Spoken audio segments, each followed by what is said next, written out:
উদ্বেগ উৎকণ্ঠার অবসান ঘটিয়ে ২৬-এ পা দেবার ৩ দিন আগেই সবাইকে কাঁদিয়ে না ফেরার জগতে চলে গেলেন অস্ট্রেলিয়ান ক্রিকেটার ফিলিপ হিউজ। তার মৃত্যুতে শোকাহত ক্রিকেট দুনিয়া। ডেস্ক রিপোর্ট সুব্রত ববির। কেঁদে ফিরে যাচ্ছেন ওয়ার্নার। আরো কত সতীর্থ অগ্রজী হৃদয়ে আজ রক্তক্ষরণ, আর কত শত ভক্তের প্রার্থনা সে তো কেবলই জলাঞ্জলি। ফিলিপ হিউজ ঘুমের ঘরে চিরতরে চলে গেলেন স্পর্শের বাইরে। জানলও না আর জানবেও না ৩ দিন পরের জন্মদিনটা কি বিভীষিকাময় হবে মায়ের। জীবনের বাকিগুলো দিন কার পথ চেয়ে কাটবে তার।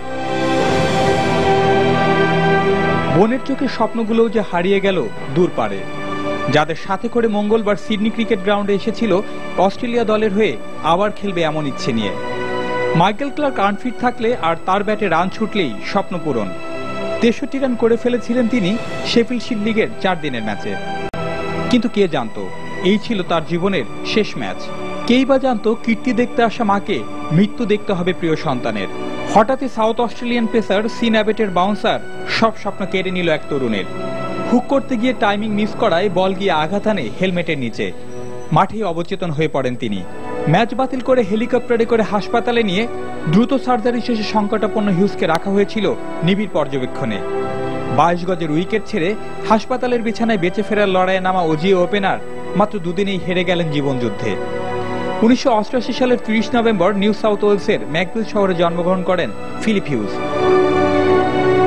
গত বছরের জানুয়ারিতে শ্রীলঙ্কার বিপক্ষে ওয়ানডে অভিষেক হয়েছিল যার সেঞ্চুরি দিয়ে।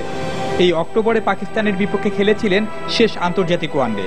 অস্ট্রেলিয়ার হয়ে খেলা ২৬ টেস্টে আছে তার সর্বকনিষ্ঠ ক্রিকেটার হিসেবে টেস্টের ২ ইনিংসেই সেঞ্চুরি করার রেকর্ড। স্মিথ, ওয়াটসন, ওয়ার্নার, স্ট্রাকরা সবসময় ছিলেন হাসপাতালে। প্রিয় বন্ধু মাইকেল ক্লার্কও হয়তো প্রার্থনা করেছিলেন নিজের ইনজুরি হোক না দীর্ঘায়িত, ফিরে আসুক প্রিয় ফিলিপ হিউজ। কিন্তু কারো চাওয়ায় রাখলেন না হিউজ।